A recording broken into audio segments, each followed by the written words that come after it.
The silent return. The autumn rain drummed against the windshield as Elena Blackwood's black sedan wound through the familiar curves leading to Willowmere Estate. After 6 months in Tokyo building her tech empire's Asian division, she craved the silence of her lakeside sanctuary. The negotiations had been brutal, the late nights endless, and the isolation complete. Now, at 31, she was returning home to the only place that felt truly hers. As the estate's iron gates came into view, Elena pressed the remote. Nothing happened. She tried again, frowning. The gates remained stubbornly closed. Stepping out into the drizzle, she manually entered her code at the security panel. The display flickered weakly before the gates groaned open with obvious reluctance. "That's odd," she murmured, noting how the usually pristine driveway was scattered with fallen leaves that should have been cleared days ago. The mansion loomed ahead, its Gothic windows dark against the grey evening sky. Elena had specifically instructed that lights be left on for her arrival, yet every window stared back like a dead eye. Even the motion sensors that normally flooded the entrance with warm light remained dormant. She parked near the front steps, her heels clicking against wet stone as she approached the heavy oak door. The spare key was missing from its hidden compartment beneath the decorative lion's head. Elena's pulse quickened slightly. Her estate manager, Mrs. Hartford, was meticulous about details. This wasn't like her. Using her main key, Elena entered the foyer. The familiar scent of lavender polish was replaced by something else, something that made her instincts prickle with unease. The grandfather clock's steady tick seemed unnaturally loud in the oppressive quiet. "Mrs. Hartford," she called softly, then louder. "Hello." Her voice echoed through the marble hallway, answered only by silence. As Elena reached for the light switch, a hand gently but firmly caught her wrist. She gasped, spinning around to face a tall figure emerging from the shadows beneath the main staircase. "Please don't," came a familiar voice, low and urgent. "The lights could give us away." Elena's racing heart slowed as she recognized Marcus Rivera, the estate's groundskeeper. But something was different about him tonight. Gone was his usual easy smile and relaxed posture. Instead, his weathered face was tense with worry, his dark eyes constantly scanning the darkness behind her. "Marcus, what's going on? Where is Mrs. Hartford?" He stepped closer, and she caught the scent of pine and earth that always clung to him after long days working the grounds. But tonight, there was something else, the metallic tang of adrenaline and fear. "She's safe. I sent her to stay with her sister in the city 3 days ago." Marcus's voice carried an edge she'd never heard before. "Ms. Blackwood, I need you to listen to me very carefully. There have been incidents while you were away. The estate isn't secure." Elena felt a chill that had nothing to do with the autumn air. Marcus had worked for her family for 8 years, first for her late father and now for her. She'd never seen him rattled by anything, not storms, not equipment failures, not even the time they discovered a family of bears in the North Gardens. "What kind of incidents?" she whispered, unconsciously moving closer to his solid presence. Marcus glanced toward the darkened staircase, then back to her face. In the dim light filtering through the rain-streaked windows, she could see the conflict playing across his features, duty warring with something deeper, something he'd never allowed himself to show her before. "Someone's been watching the house," he said quietly. "And tonight, I think they're inside." Whispers in the dark. Marcus Rivera had faced enemy fire in Afghanistan, stared down armed insurgents in dusty villages, and carried wounded comrades through minefields. But nothing had prepared him for the terror of potentially losing Elena Blackwood to faceless intruders who'd been circling her home like wolves for weeks. He'd first noticed the signs 3 weeks after Elena left for Japan. We need to be subtle quiet. Disturbances that most people would dismiss. Footprints in the soft earth beneath her bedroom window after a rainstorm. The garden gate left slightly ajar when he was certain he'd locked it. Motion sensors triggering at odd hours with no visible cause on the security footage. Marcus had been a groundskeeper by choice, not circumstance. After his military discharge, he'd needed peace, not more conflict. Elena's father had offered him the position when Marcus was still struggling with nightmares and hypervigilance. The quiet estate work had been therapeutic, giving him purpose without the weight of life or death decisions.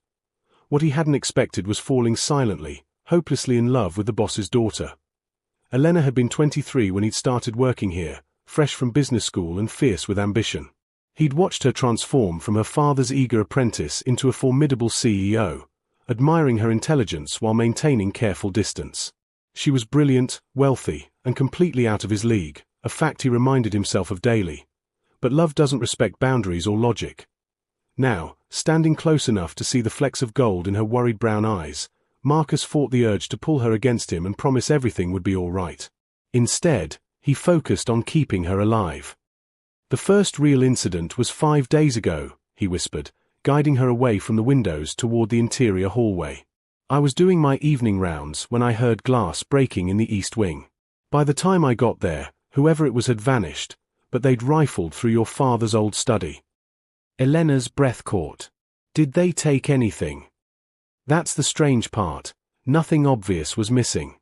They seemed more interested in looking through documents than stealing valuables. Marcus paused at the intersection of two hallways, listening intently before continuing. "I called the police, but without evidence of theft, they couldn't do much. Said it was probably teenagers looking for quick cash." "But you didn't believe them?" "No." His voice hardened with remembered frustration. Teenagers don't disable security systems with military precision or know exactly which rooms contain important papers. This was professional. They moved deeper into the house, Marcus unconsciously positioning himself between Elena and potential threats. Every shadow could hide danger, every creak of the old mansion's settling timber could mask footsteps. His combat training had kicked in automatically, cataloging escape routes and defensive positions. "Marcus," Elena's voice was barely audible, "why didn't you leave? You could have taken vacation time until I returned." He stopped walking, turning to face her in the dim hallway. The question hit deeper than she could know. How could he explain that leaving her unprotected, even an ocean away, felt like abandoning his post in the worst possible way? How could he tell her that somewhere between trimming her mother's rose garden and watching her succeed beyond her father's wildest dreams, she'd become the most important thing in his world? "Because," he said carefully, "someone needed to watch over things. To watch over what matters to you." The truth was simpler and more complicated than that. He'd stayed because the thought of Elena returning to find her sanctuary violated, her privacy invaded, her sense of safety shattered, was unbearable. He'd stayed because 8 years of quiet devotion had created bonds stronger than employment contracts or social differences. Elena studied his face in the low light, and Marcus wondered if she could see the deeper currents beneath his professional concern. Her expression softened with something that might have been understanding, or perhaps just gratitude. "Thank you," she whispered, and the simple words carried weight he wasn't sure she intended that a soft thud from upstairs froze them both. Marcus immediately stepped closer to Elena, his hand instinctively moving to the knife he'd taken to carrying since the break-ins began. His protective instincts flared as he realized the danger was no longer theoretical. They weren't alone in the house. The hidden truth detective Sarah Chen had seen enough crime scenes to trust her instincts, and right now, every instinct screamed that the Blackwood estate break-ins were connected to something much larger than simple burglary. She'd been investigating a series of corporate espionage cases across the county, each targeting tech executives, each executed with the same professional precision. Sarah had arrived at Willowmere Estate 20 minutes ago, responding to Marcus Rivera's emergency call. Now, crouched behind an ornate settee in the main parlor, she watched two figures move systematically through Elena Blackwood's private office on the floor above. Their movements were too coordinated, too purposeful for random criminals. Through her earpiece, she coordinated with backup units positioned around the estate's perimeter. But something about this felt wrong. The timing was too convenient, Elena returning on the exact night the intruders made their boldest move yet. "Chen to dispatch," she whispered into her radio. "I need immediate background checks on any individuals with access to Elena Blackwood's travel schedule. This feels like an inside job." As the intruders moved from room to room above, Sarah pieced together what she'd learned from Marcus during their hurried conversation in the gardens. The break-ins had escalated gradually, each incident more brazen than the last. Someone was searching for something specific, and they were running out of patience. Her phone buzzed with a text from her partner at headquarters, checked Blackwood Industries stock movements. "Major acquisition announcement pending. Industrial espionage angle looking strong." Sarah's blood ran cold. She'd investigated enough corporate crimes to know that billions of dollars created dangerous motivation. If Elena's company was planning a major acquisition, the information in her personal files could be worth killing for. The detective's attention snapped back to the present as she heard footsteps on the main staircase. The intruders were coming down, and they were heading directly toward where she'd last seen Marcus and Elena disappear into the servants' corridors. Moving silently through the mansion's familiar layout, she'd studied the architectural plans during her investigation. Sarah tried to reach the pair before the professionals hunting them did. But as she rounded the corner into the east wing, she nearly collided with Marcus, who was leading Elena through a hidden panel she hadn't known existed. "Detective," Marcus whispered urgently, "they've been in the house for hours.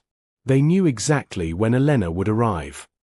Sarah's worst suspicions crystallized. Someone tipped them off. Someone with access to her schedule, her security codes, her travel arrangements. Elena's face went pale in the dim emergency lighting. "That's impossible. Only my assistant, my head of security, and Mrs. Hartford knew my exact arrival time." "Where's Mrs. Hartford now?" Sarah asked, though she dreaded the answer. "Marcus sent her away 3 days ago for her safety," Elena replied, then stopped as the implications hit her. "But she's been my father's housekeeper for 15 years. She would never." "Money changes people," Sarah interrupted grimly. "Or fear does." If someone threatened her family, a new sound reached them, the distinct click of professional-grade communication equipment. The intruders weren't just thieves, they were a coordinated team with military-style organization. "We need to assume they have inside information about the house layout," Sarah continued, checking her weapon. "Marcus, you know this place better than anyone. Is there somewhere truly secure we can reach?" Marcus nodded toward a section of wall that looked identical to every other panel. "The old wine cellar has a separate entrance through the gardens. It was built during Prohibition with hidden tunnels. Even the architectural plans don't show them accurately." As if summoned by their conversation, voices drifted down from the main floor, calm, professional tones coordinating a systematic search. Sarah caught fragments. "Check the basement access." And, "Target should be securing the files now. Target." They weren't just after information anymore. Sarah's training took over as she realized they were dealing with professionals who might not leave witnesses. She'd handled kidnapping cases where corporate espionage had turned deadly when executives couldn't be controlled or bought. "They're not planning to just steal information," she told Elena quietly. "They need to ensure you can't interfere with whatever they're planning to do with it." Elena's composure finally cracked. "You're saying they're here to—" "I'm saying we need to get you somewhere safe while my backup surrounds the house," Sarah interrupted, but her radio crackled with bad news from the perimeter team. "Detective Chen, we have a problem.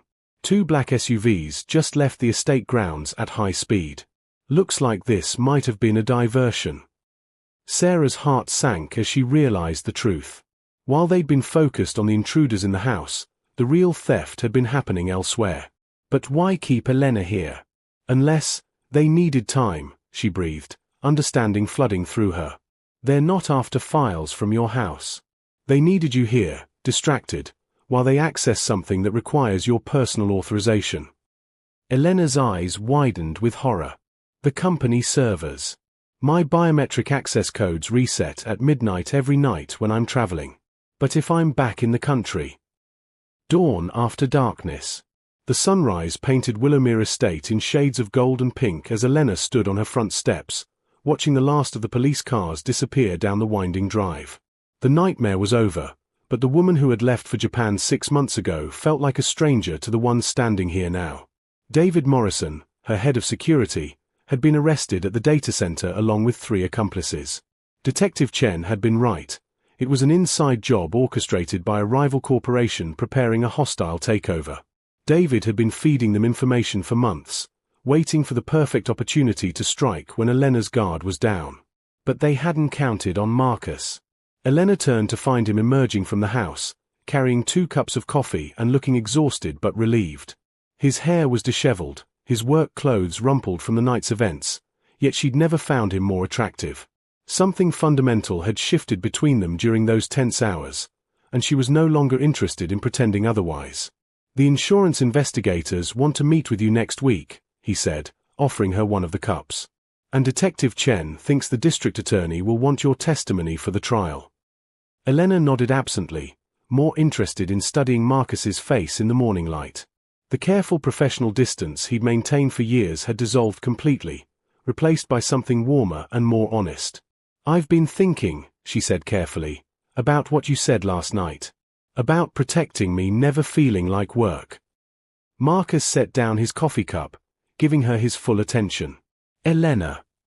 No, let me say this." She took a deep breath, gathering courage she usually reserved for boardroom negotiations. "I've spent 8 years telling myself that keeping distance from you was professional. That it was appropriate. That it was safe. And now." Elena stepped closer, close enough to see the flecks of amber in his dark eyes. "Now I realize I wasn't protecting either of us. I was just scared. Scared of losing control, scared of depending on someone, scared of wanting something more than success and money." Marcus reached up to brush a strand of hair from her face, the gesture gentle but certain. "What changed your mind?" "You did. When you chose to stay and protect the house even though I wasn't here. When you risked everything to help me save the company. When you said protecting me never felt like work." Elena's voice softened. "Marcus, you've been taking care of me for years. Not just the estate, not just the gardens, but me. And I've been too stubborn and scared to see it." The morning air was crisp with autumn's promise, but Elena felt warmed by something deeper than sunlight. For the first time in years, she was choosing something for her heart rather than her career. "I love you," she said simply. "I think I have for a long time, but I was too afraid to admit it. Too afraid of changing the dynamic, of risking what we already had, of being vulnerable." Marcus smiled then, not his careful, professional smile, but the real one she'd caught glimpses of over the years when he thought she wasn't looking. It transformed his entire face, revealing the man behind the groundskeeper's reserve. "Elena," he said softly, "I fell in love with you about 3 years ago when you insisted on helping me replant your mother's rose garden after that storm. You got dirt under your manicured nails and didn't care. You laughed when the hose soaked your designer blouse. For one afternoon, you weren't the CEO or the boss's daughter. You were just you. Why didn't you say anything?" "Because I thought you deserved someone from your world. Someone who could give you everything you already had." Marcus cupped her face gently. "I never imagined you might want something different." Elena leaned into his touch, feeling pieces of herself she'd kept carefully compartmentalized finally coming together. "I don't want someone from my world. I want someone who makes my world better. Someone who stays when things get dangerous. Someone who sees me, not just what I've accomplished." The kiss, when it came, was inevitable and perfect. 8 years of carefully maintained distance dissolving in a moment of honest connection. Elena felt herself melting against Marcus's solid warmth, finally allowing herself to want something beyond professional success. When they broke apart, Marcus rested his forehead against hers. "So what happens now? I'm still the groundskeeper, and you're still—" "We figure it out," Elena interrupted. "Together. Maybe you become head of security. Maybe you become my partner in more than just surviving corporate espionage. Maybe we just take it one day at a time and see where it leads." Marcus smiled again, and Elena realized she wanted to spend years learning all his different expressions, all the thoughts behind his careful reserve. "I like the sound of that," he said. "All of it." As they stood together on the steps of Willowmere Estate, Elena felt something she'd never experienced despite all her success: complete contentment. The house that had been violated and threatened was becoming a home again. The man who'd protected her property had become someone who could protect her heart. The corporate world would continue spinning, deals would be made and broken, stock prices would rise and fall. But Elena had found something more valuable than any acquisition or merger, someone who loved her not for what she could do, but for who she was when everything else was stripped away. And in the morning light, surrounded by the gardens Marcus tended with such care, that felt like the most successful venture of all,